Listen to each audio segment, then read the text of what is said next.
Zero series of phones is Infinix's greatest phones. They're also their most expensive phones. But now, here's the thing. Infinix isn't Samsung, so they're not cramming in the latest and greatest tech into the phone and charging a very high price. They're sort of Frankensteining some of the good specs with some mediocre ones and average level performance to give you a flagship phone. So pay attention, it's Frankensteining some of the good stuff with some of the bad stuff and average performance. These are the criteria that I'll use to judge this phone. Even though this is my first impression, I don't have the phone in hand, but when I do, I will definitely let you guys know. Now, the first thing I want to talk about is the unboxing experience. We see this very elongated box, and if you are like me and when you saw this, your mind instantaneously went to a OnePlus box, then yes, we're on the same page. And it's sort of in that theme of Frankensteining something from the best and some of the worst. But my question is, these days, a lot of OEMs have been making up the excuse that they want to care for the environment.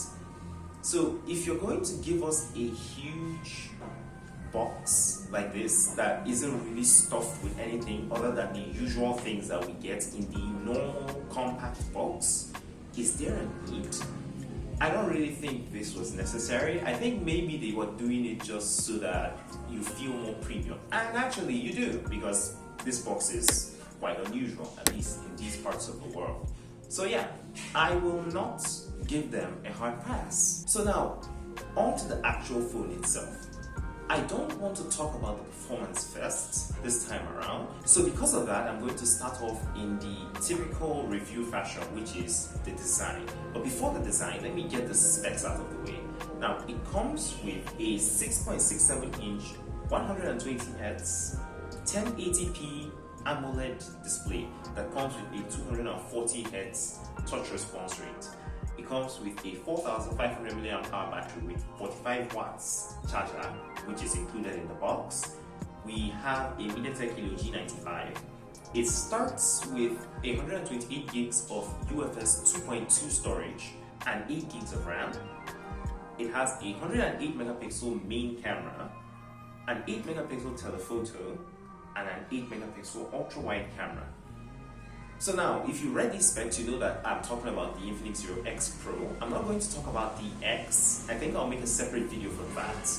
But for now, the Infinix Zero X Pro, which is supposed to be the top of everything, is looking pretty good on paper, right? So, onto the design. The design is nice. It's a dual glass phone, so it's a glass sandwich. The back is glass, the front is glass. But then my only issue is that camera bump. The camera bump is huge.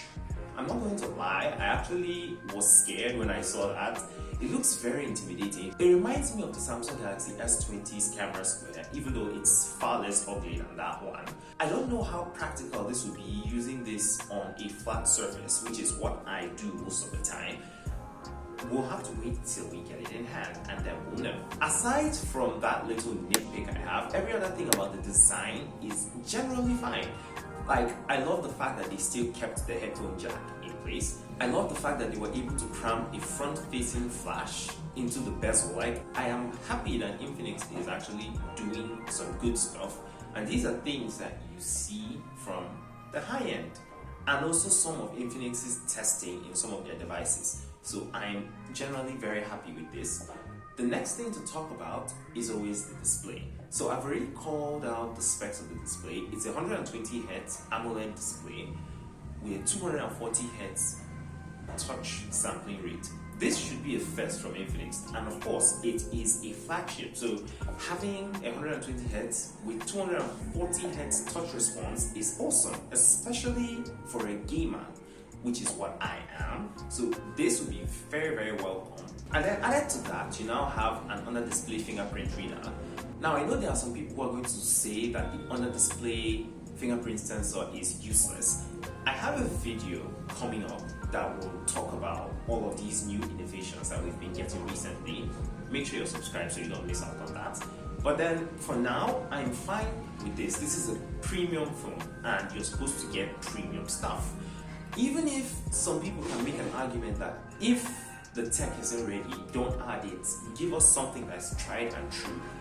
I don't really come off with that opinion. Plus, from what we've seen, the fingerprint sensor is actually really decent. After the display, we now have the battery. It's a 4,500 mAh battery. Now, when I saw the battery specifications, I wasn't exactly happy because this is a 120 Hz screen with 240 Hz. Now, in case you don't fully understand what that means, imagine this. Every time you're watching this video, a second is going by. So now, imagine that for every second that goes by, 240 seconds just pass on your phone. That's exactly what just happens with it. And because of that, your battery is getting consumed faster. And yet we're getting a not far from previous standard battery. The previous standard was 4,000 milliamperes. We're now getting an extra 500 on top. I don't really think that was a good choice. Like, even Samsung has been pushing more into the 5,000 range, even though they have gone down to the 4,500 range. I still think that 5,000 milliamperes would have been perfect. I'm not complaining, I'm just saying it could have been perfect. But yeah, those are just my thoughts. Don't forget, this is my opinion. Some other people will be very happy with this 4,500 mAh battery. Plus, if battery life is your problem, then you can either turn it down to 90 Hz, which will preserve a little bit of the battery, or you take it down to 60 Hz, even though if you do that, you're mental. From me to you, you are mental if you do that. One of the things I'm going to praise Infinix for is the fact that even though they added a 4,500 mAh battery, they counteracted it with a fast charger in the box, 45 watts charging, which I'm hearing is getting the battery topped up in about less than an hour and 30 minutes. That's fine. So you now have this toss-up of more battery life with slower charging speeds, or faster charging speeds and less battery life. If you're willing to make a trade-off, then you'll be fine. I think I can make that trade-off because most of the time my phones never leave their charger. I know it's bad for the battery, but I just can't. Now, so far Infinix has done a good job. They've nailed design, even if there is a questionable something there. At least it's somewhat better than the Infinix Zero X. I don't know why some people hate the Infinix Zero X design, but it's there. Now, they also nailed the display. The display is A+. I'm very happy with that. And they nailed the battery. They were able to place a good balance between what you should have and what you actually need. So I'm very happy with this. So the cameras are 108 megapixels with 8 megapixels as the other two secondary cameras in telephoto and ultra wide. Now this is where I have a little bit of a problem. Why is there a 108 megapixel sensor here? It's pointless. First off, Infinix has been teasing this phone to have moon zoom, and for it to have moon zoom, that means it's doing a digital zoom from 5 times all the way up to 60 times. So that's 12 times the optical image count. But the telephoto lens is just 8 megapixels. The thing that is doing the zooming all the way up to 60x is 8 megapixels. So that's literally cropping into pixels and going as far as that. Then what is the point of the main camera? Like, if you're going to do a very far away zoom, then the camera that should be doing the zooming should have the most megapixels, right? So I don't understand. I don't have the phone in hand yet. Maybe Infinix uses the 108 megapixel when they're doing the moon capture thing, or maybe I just have my information backwards.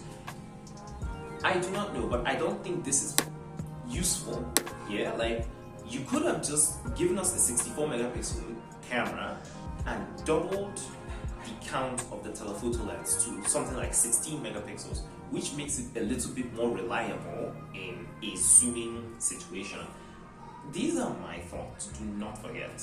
But I still don't think this was needful. Like, it's absolutely fine to have 108 megapixels, but practically, I don't see the use. You're not even giving us 8K video recording, so why? I don't know. Infinix, I would really love to know why, but hey, I'm just a small guy on YouTube who's ranting about a phone. Now, aside from the camera, the last thing to talk about, which is the most important thing when you're talking about a phone, the performance. I'm not happy with the performance. The performance falls under the average.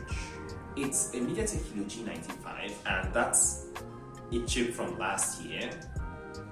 I'm not impressed. I kid you not, I'm not impressed. I expected something a little more current, especially considering that competition in the same price point gives you far better. I don't know, maybe it's just me, maybe I'm just overthinking it, but I don't think that the MediaTek Helio G95 is good enough for this phone. Now, don't get me wrong, it does have stellar performance, it will give you stellar performance. It's just, I don't know, it's not what I expected for something that you're going to call a flagship phone. But those are just my thoughts. Maybe if I get the phone in hand, I will have a different opinion. Now, based on the criteria that I said I was going to gauge this phone on, at the best, highest end from other phones, you have the 108 megapixel camera, you have the very excellent display. On the low end, you actually do not have anything on the low end this time around, which is actually very interesting. Then in the average, you have the battery life and the performance, as well as the design, because the design is fine with some people and not fine with some people. And I'm actually very happy with what Infinix is doing. They're stepping up their game and they're giving us good stuff for somewhat decent prices. I do feel like this should be priced a little lower, but even if you do shell out this money, you will not feel like you've been cheated out of your money, which is not something I can say for some other phones that Infinix has released in the past. So I'm very, very happy with this. Thanks for watching. I'll catch you in the next video. See ya!